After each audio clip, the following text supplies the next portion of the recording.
Class standard 5 subject Hindi chapter number 11। आज part 2 करेंगे। अपने पार्ट 2 का नाम है सच्चा बालक, है ना। पार्ट 2 का नाम है सच्चा बालक। तो हमने सच्चा बालक में क्या पढ़ा था कि एक सच्चा बालक 9 साल का है, वो अपनी सच्चाई से अपने स्टोरी सुनी, मैंने सुनाई थी, वो अपनी अच्छाई से कैसे डाकू का मन बदल दिया और डाकू उससे कितना अच्छा सीख लिए और वो अपना फैसला चेंज कर दिया कि आज के बाद से मैं लूट मार, डाकू, चोरी, डकैती वगैरह वगैरह नहीं करूँगा और मैं एक अच्छा इंसान बन के दिखाऊँगा, है ना। तो ये सच्चा बालक चैप्टर में हमें भी इससे स्टोरी से सीख मिलती है ना, कि हमें भी हमेशा सच्चाई का सामना करना चाहिए, सच के रास्ते पे चलना चाहिए और सबकी मदद करनी चाहिए। हो सकता है आप अच्छे बात बोल रहे हैं तो आगे वाला बहुत गलत है ना, फिर भी आप जानते हैं कि ये गलत है, बदल नहीं सकता है। लेकिन कभी कभी क्या होता है कि हम अच्छे हैं, अगर हम उनको प्यार से समझाएं तो वो समझ जाएंगे, तो वो गलत रास्ता जो अपना के रखा है उसे वो छोड़ के अच्छे रास्ते पे चले जाएंगे। इसलिए बच्चों हमें हमेशा ऑलवेज ट्रू, है ना, हमेशा सच की सामना करना चाहिए, सच्ची बोलना चाहिए और हमेशा सत्य से कोई भी काम किया सच्चे दिल से, उसमें हमेशा सफलता ही सफलता मिलती है। आप प्रैक्टिकल करके भी देखना, कोई भी काम अगर आप एग्जाम के लिए भी सच्चे मन से स्टडी करने के लिए नोटबुक लेके बैठते हो और मन में रख लेते हो कि नहीं आज मुझे ये 2 चैप्टर कंप्लीट करना है, फर्स्ट सेकंड का सबको क्वेश्चन लर्न करना है, मीनिंग लर्न करना है, ग्रामर करना है, तो आप श्योर उसमें सक्सेस हो पाओगे और अच्छी तरह से करके आप अच्छा रैंकर बन सकते हो। ओके, तो जो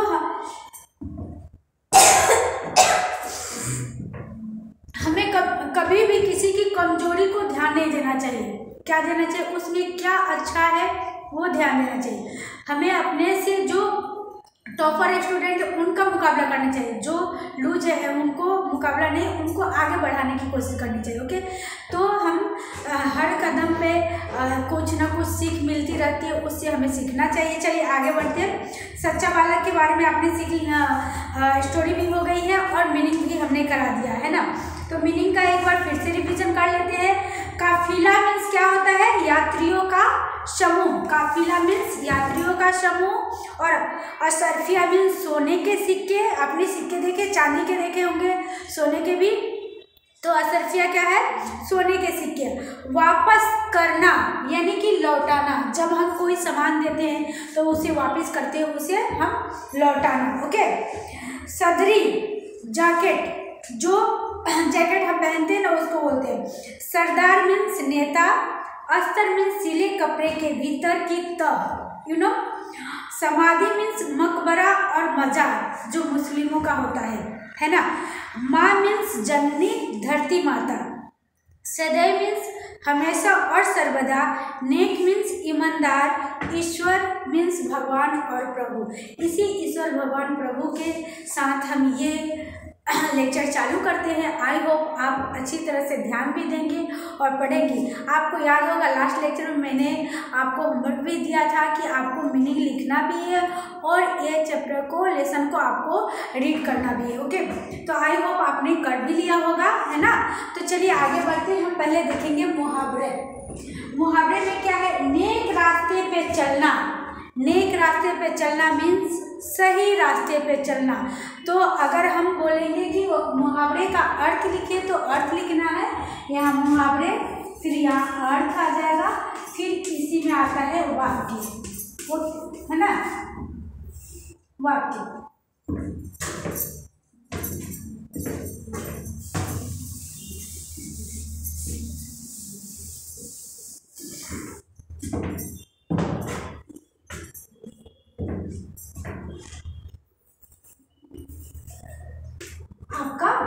मुहावरे, अर्थ एंड वाक्य। ओके, तो तो वाक्यों में प्रयोग कीजिए, तो वाक्य में प्रयोग करना है। अगर अर्थ में सिर्फ लिखना है तो आप अर्थ में लिखेंगे तो भी आपको फुल मार्क्स आएगा। लेकिन आप इस बात को जरूर ध्यान देना बच्चों कि जब वाक्य में बोला गया है तो आपको वाक्य में लिखना है, तभी आपको फुल मार्क्स मिलेंगे, नहीं तो उसमें से हाफ कट सकते हैं। ओके, दूसरी बात कि जो हम आपको पेपर देते हैं उसमें अच्छी राइटिंग से लिखना है।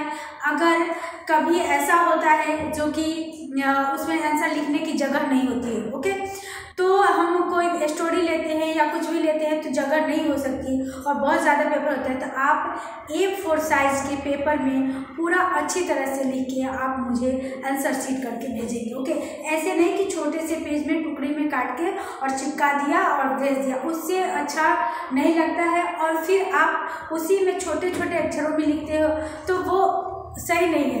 इसलिए आप अच्छी राइटिंग में अच्छे से सुंदर हैंड राइटिंग बना के अच्छा क्वेश्चन आंसर लिखना चाहिए, ताकि टीचर, कोई भी टीचर को समझ में आ जाए कि आपने क्या लिखा है। कभी कभी ऐसा होता है कि जो समझ में भी नहीं आता है तो हमें भी तो नहीं आता होगा ना, तो हम यहाँ कंफ्यूज हो जाते हैं। ओके, तो इस बात को आपको ध्यान देना है। आपको बोर्ड पे कभी कुछ दिखता नहीं है, डजंट मैटर, आपके पास टेक्स्ट बुक है, आप उसमें से देख के पढ़ सकते हैं।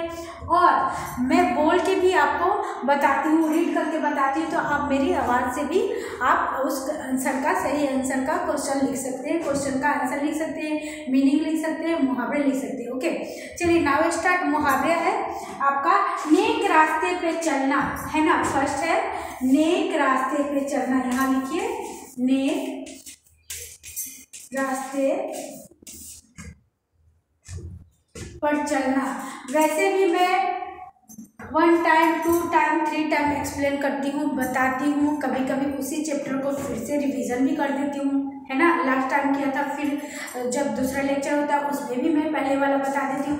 तो आप जब भी आप देखेंगे तो आपको कहीं ना कहीं आंसर का आंसर मिल ही जाएगा और आप कहीं भी मिस नहीं करोगे, है ना। तो आप ध्यान से पढ़ाई करेंगे और टेक्स्ट बुक के सहारे नहीं भी कुछ भी कन्फ्यूज़न हो, मैं इसी से करा रही हूँ, तो आप इसमें से देख के कर सकते हैं, है ना। चलिए, नेक रास्ते पे चलना।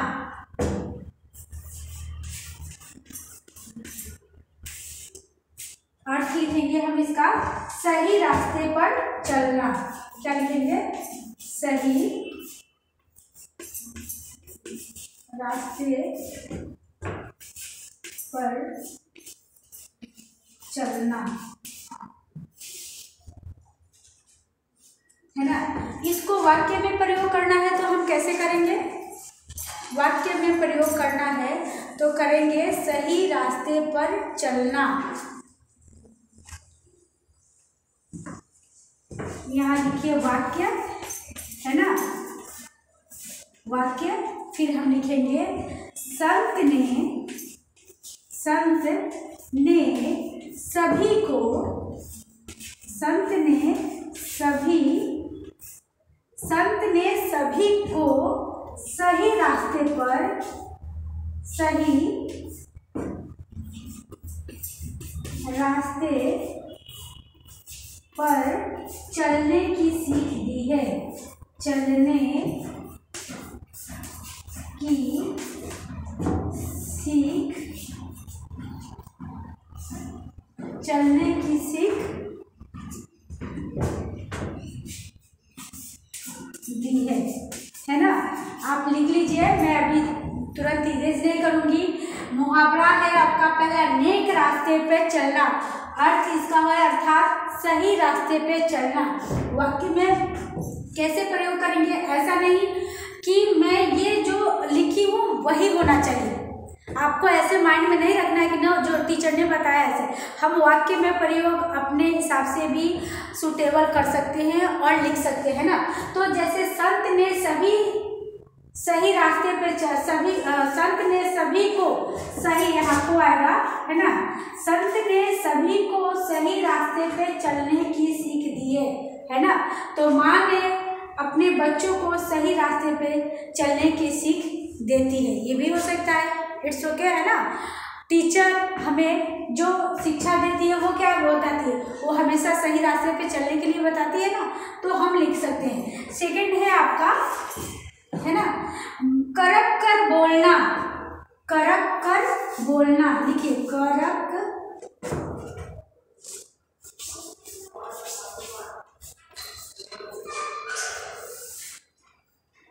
करक कर बोलना।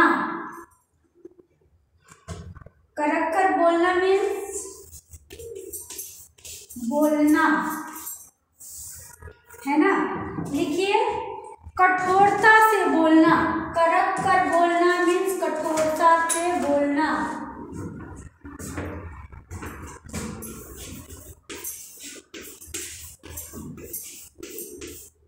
करक कर बोलना मीन्स कठोरता से बोलना, है ना। हमने इसका अर्थ लिख दिया, करक कर बोलना मीन्स कठोरता से बोलना। इसको वाक्य में प्रयोग करना है ना, वाक्य में प्रयोग कीजिए आप इसको, है ना। तो कैसे करेंगे,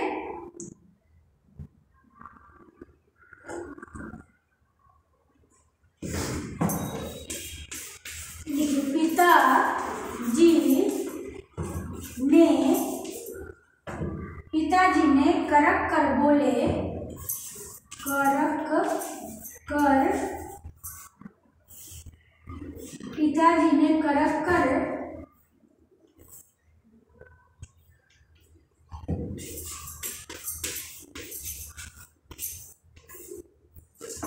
पिताजी ने करक कर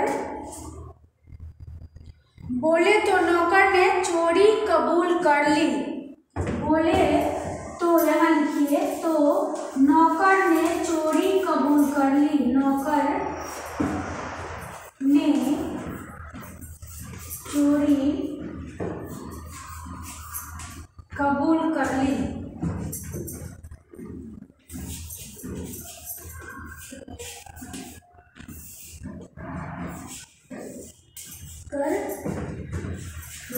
ओके, ये आपका हो गया मुहावरा।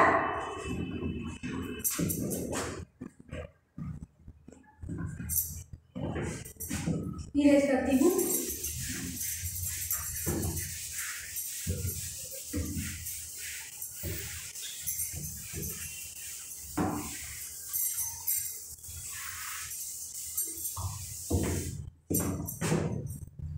टूट पड़ना 3 नंबर में लिखिए, है ना। 3 नंबर के मुहावरा है आपका टूट पड़ना मीन्स हमला करना, टूट पड़ना, है ना, मीन्स अर्थात इसका अर्थ हुआ हमला करना,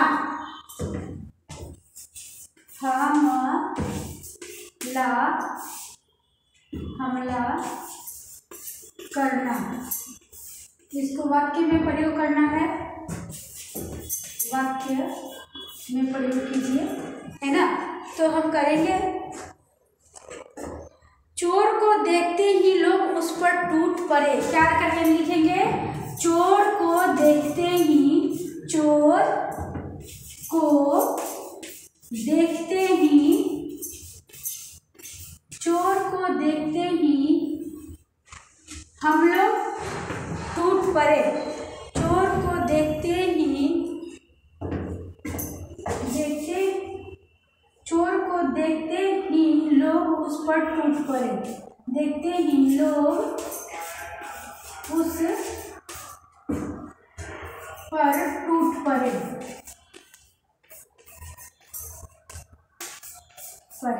ओके।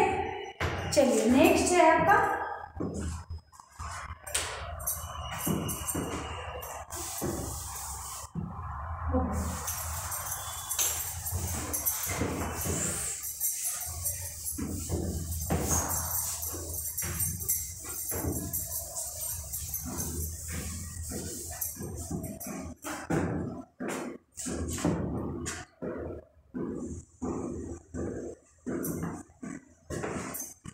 फोर्थ नंबर में लिखेंगे पता चलना, पता चलना, मालूम होना, है ना। क्या लिखेंगे, मालूम होना, लिखिए मालूम होना, पता चलना मीन्स मालूम होना, इसका अर्थ हुआ मालूम होना। इसको वाक्य में प्रयोग करना है तो करेंगे हम कैसे?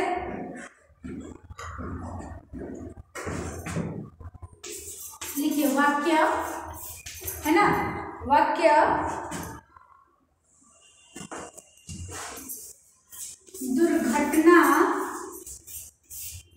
दुर्घटना के बारे में हमें अखबार से पता चला। हमें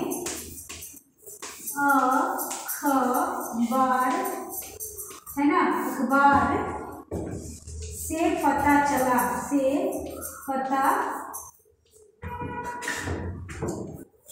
चलो। ओके बच्चों, तो क्या है? पता चला, मालूम होना, वाक्य दुर्घटना के बारे में हमें अखबार से पता चला, ये आपका मुहावरा हो गया, है ना। कभी अब अभ्यास में देखिए, ऐसा क्यों कहा? सरदार के पूछने पर लड़के ने कहा, मेरे पास 40 अशर्फियाँ है। ओके, सरदार ने डाकुओं से कहा, लूटा हुआ सामान वापस कर दो। सरदार ने क्या कहा? लूटा हुआ सामान वापस कर दो। ओके, ऐसा क्यों कहा? चलिए इसे इरेज कर देती हूँ।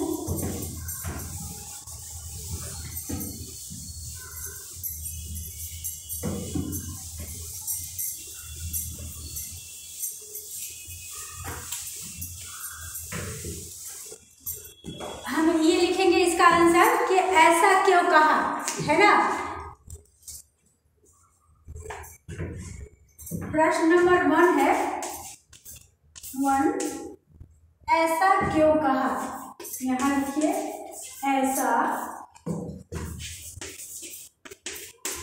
क्यों कहा, क्वेश्चन मार्क आएगा यहाँ। पहला क्वेश्चन आपका है, सरदार के पूछने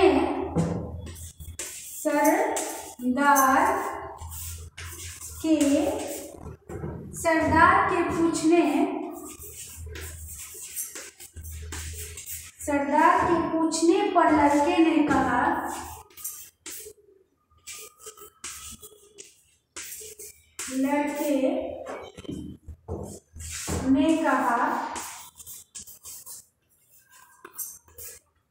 सरदार को पूछने पर लड़के ने कहा, मेरे पास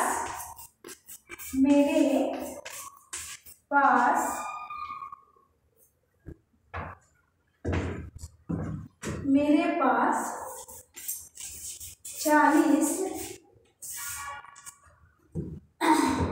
अशर्फियाँ हैं।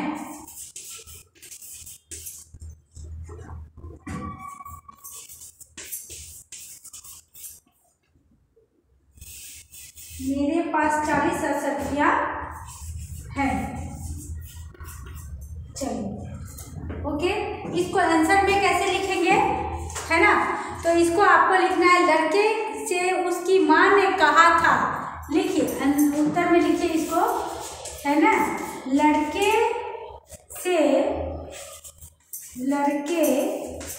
से उसकी माँ ने कहा था, उसकी माँ ने कहा था। लड़के से उसकी माँ ने कहा था,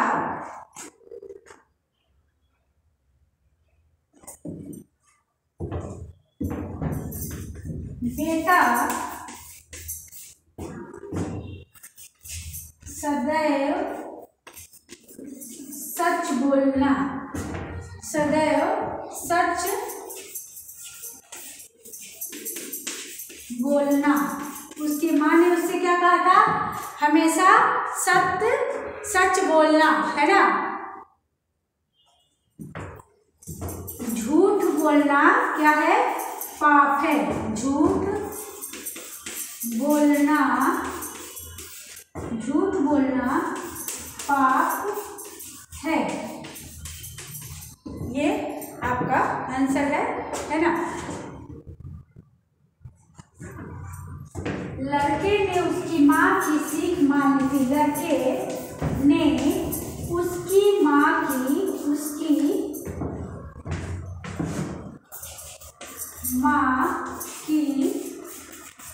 सीख मान ली थी,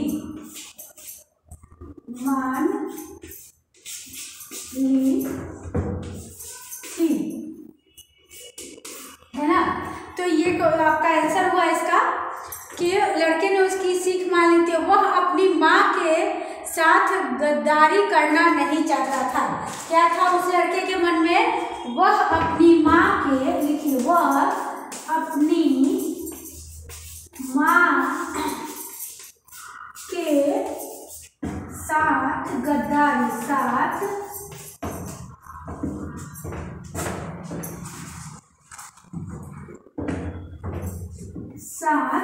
माँ के साथ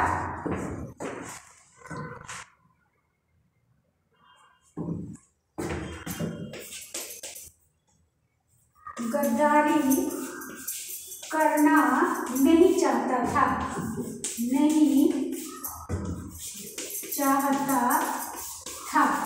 मैं एक बार रिपीट करती हूँ फिर से, है ना।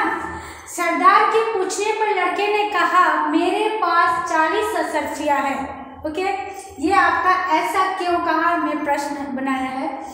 फिर उस उत्तर आएगा आपके, लड़के से उसकी माँ ने कहा था, बेटा सदैव सच बोलना, झूठ बोलना पाप है। ओके, तो लड़के ने उसकी माँ की सीख मान ली थी। क्या किया था? लड़के ने अपनी माँ की सीख मान ली थी और वो अपनी माँ के साथ गद्दारी नहीं करना चाहता था। ओके, नेक्स्ट आगे हम पढ़ेंगे। इसलिए सरदार के पूछने पर, लिखिए आगे, इसलिए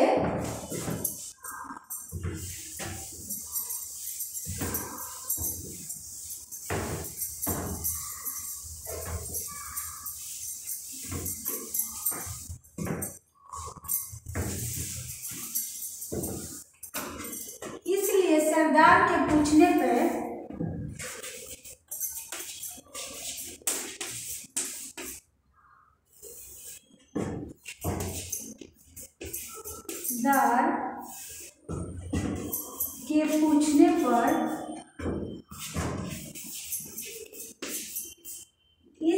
सरदार के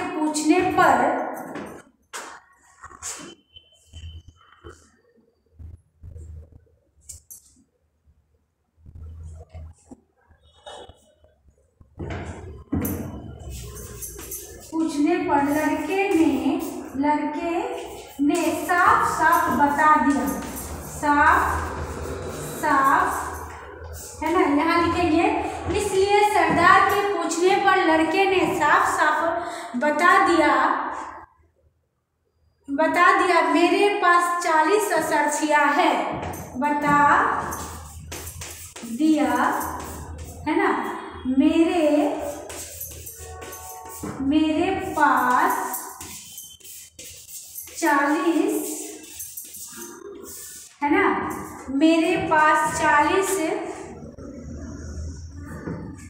अशर्फियाँ हैं।